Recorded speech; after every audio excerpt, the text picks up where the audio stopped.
ഇന്നത്തെ നമ്മളെ പുതിയൊരു വീഡിയോയിലേക്ക് എല്ലാവർക്കും സ്വാഗതം. ഇന്നത്തെ നമ്മളെ റെസിപ്പി നല്ല ടേസ്റ്റി ആയതും അതുപോലെ തന്നെ പെട്ടെന്ന് തയ്യാറാക്കി എടുക്കാൻ പറ്റിയ ഒരു ബ്രേക്ക്ഫാസ്റ്റ് റെസിപ്പിയാണ്. ഇത് ഉണ്ടാക്കിയെടുക്കാൻ വേണ്ടി നമുക്ക് ഒരു തുള്ളി ഓയിലോ എണ്ണയോ ഒന്നും തന്നെ വേണ്ട. പെട്ടെന്ന് നമുക്ക് തയ്യാറാക്കി എടുക്കാനും പറ്റും. അപ്പോൾ വീഡിയോയിലേക്ക് കിടക്കുന്നതിന് മുന്നേ ചാനൽ സബ്സ്ക്രൈബ് ചെയ്യാത്ത കൂട്ടുകാരെല്ലാം ഒന്ന് സബ്സ്ക്രൈബ് ചെയ്ത് സപ്പോർട്ട് ചെയ്യണേ. എന്നാൽ ശരി, നമുക്ക് വീഡിയോ കണ്ടു നോക്കാം. അപ്പോൾ ഇതുണ്ടാക്കിയെടുക്കാൻ വേണ്ടി നമുക്ക് ആദ്യം തന്നെ മിക്സിയുടെ ജാർ എടുത്ത് വെക്കാം. ഇനി ഇതിലേക്ക് 250 കപ്പിന് 1.5 കപ്പ് മൈദപ്പൊടി ഇട്ട് കൊടുക്കുന്നുണ്ട്. ഈ മൈദപ്പൊടിക്ക് പകരം നിങ്ങൾക്ക് വേണമെങ്കിൽ ഗോതമ്പ് പൊടി എടുത്താലും മതി. ഇനി ഇതിലേക്ക് 1 ടേബിൾ സ്പൂൺ പഞ്ചസാര, പാകത്തിനുള്ള ഉപ്പ്, കൂടെ ഇനി ഇതിലേക്ക് ചേർത്ത് കൊടുക്കേണ്ടത് 1/4 ടീസ്പൂൺ മഞ്ഞൾപ്പൊടി നമുക്കൊരു കളർ കിട്ടാൻ വേണ്ടി ചേർത്ത് കൊടുക്കുന്നതാണ്. ഇനി ഇതിലേക്ക് 2 മുട്ട പൊട്ടിച്ചത് ഒഴിച്ചു കൊടുക്കാം. ഇനി ഇതിലേക്ക് നമുക്ക് വെള്ളം ഒഴിച്ചു കൊടുക്കണം. വെള്ളം നമ്മൾ പൊടി അളന്നെടുത്ത അതേ അളവിൽ തന്നെയാണ് വെള്ളം ഒഴിച്ചു കൊടുക്കുന്നത്. 1.5 കപ്പ് പൊടിക്ക് 1.5 കപ്പ് തന്നെയാണ് വെള്ളം ഒഴിച്ചു കൊടുത്തിട്ടുള്ളത്. ഇനി ഇത് നമുക്ക് കട്ടകളൊന്നും കൂടാതെ നന്നായിട്ടൊന്ന് അടിച്ചെടുക്കണം. ഇതുപോലെ അടിച്ചെടുത്തതിന് ശേഷം നമുക്കൊരു ബൗളിലേക്ക് അങ്ങ് മാറ്റി കൊടുക്കാം. ഈ ഒരു കട്ടിക്കായിരിക്കണം നമ്മൾ അടിച്ചെടുക്കേണ്ടത്. ഒരുപാട് അങ്ങ് ലൂസായി പോകാൻ പാടില്ല. ഇനി ഇത് നമുക്ക് പെട്ടെന്ന് തന്നെ അങ്ങ് ചുട്ടെടുക്കാം. ഇത് ചുട്ടെടുക്കാൻ വേണ്ടി ഞാനിവിടെ ഇതുപോലെ നോൺ സ്റ്റിക്കിൻ്റെ പാൻ സ്റ്റൗവിലേക്ക് അങ്ങ് വെച്ച് കൊടുത്തിട്ടുണ്ട്.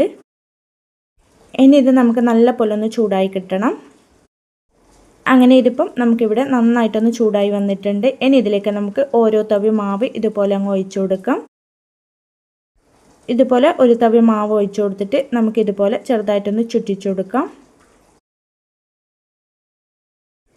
ഇതുപോലെ ചുറ്റിച്ചു കൊടുത്തതിന് ശേഷം നമുക്ക് മീഡിയം ഫ്ലെയിമിൽ വെച്ച് കൊടുത്തിട്ട് അടച്ച് വെച്ച് വേവിക്കാം.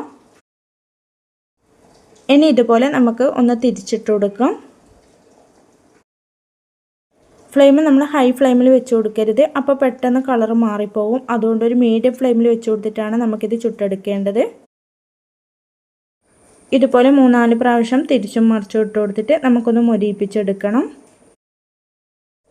നമ്മൾ ഇതിലേക്ക് ഒട്ടും തന്നെ നെയ്യോ എണ്ണയോ ഒന്നും തന്നെ ചേർത്ത് കൊടുക്കുന്നില്ല. ഇതുപോലെ നമുക്കൊന്ന് പൊന്തി കിട്ടും.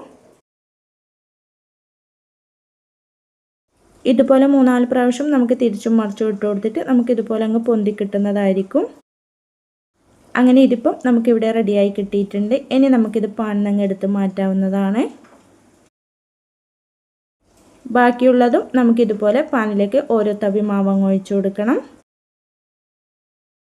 ഇനി ഇത് നമുക്ക് ഇതുപോലെ അങ്ങ് ചുറ്റിച്ചു കൊടുക്കാം. ഇനി നമുക്ക് മീഡിയം ഫ്ലെയിമിൽ വെച്ച് കൊടുത്തിട്ട് ഒന്ന് അടച്ച് വെച്ച് കൊടുക്കാവുന്നതാണ്. ഇനി ഇത് നമുക്ക് ഇതുപോലെ ഒന്ന് തിരിച്ചിട്ട് കൊടുക്കണം. അങ്ങനെ നമുക്ക് 3-4 പ്രാവശ്യം തിരിച്ചും മറിച്ചും ഇട്ട് കൊടുത്തിട്ട് ഒന്ന് വേവിച്ചെടുക്കാവുന്നതാണ്. ഇത് നമ്മൾ ഇതുപോലെ ചുട്ടെടുക്കുന്ന സമയത്ത് ഫ്ലെയിം ഒരുപാട് അങ്ങ് ഹൈ ഫ്ലെയിമിൽ വെച്ച് കൊടുക്കണ്ട, മീഡിയം ഫ്ലെയിമിൽ തന്നെ വെച്ച് കൊടുത്തിട്ട് ഇതുപോലെ ഒന്ന് ചുട്ടെടുത്താൽ മതി.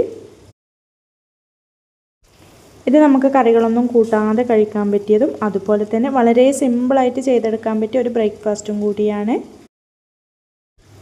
അങ്ങനെ ബാക്കിയുള്ളതും ഞാൻ ഇതുപോലെ തന്നെ അങ്ങ് ചുട്ടെടുത്തിട്ടുണ്ട്. ഇത് ചുട്ടെടുക്കാൻ നമുക്ക് ഒട്ടും തന്നെ ഓയിലോ നെയ്യോ ഒന്നും തന്നെ ആവശ്യമില്ല. വളരെ സിമ്പിളായിട്ട് ചെയ്തെടുക്കാൻ പറ്റിയ ഒരു ബ്രേക്ക്ഫാസ്റ്റും കൂടിയാണ്. ഇത് നിങ്ങൾക്ക് ഗോതമ്പ് പൊടി ചെയ്തെടുക്കുന്നെങ്കിൽ അങ്ങനെയും ചെയ്തെടുക്കാം.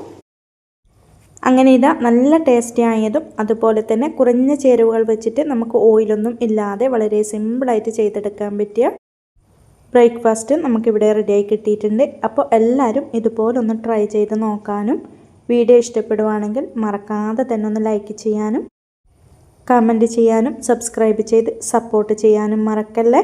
ഇൻഷാ അല്ലാഹ് അടുത്തൊരു പുതിയ വീഡിയോ ആയിട്ട് നമുക്ക് വീണ്ടും കാണാം. Thank you for watching.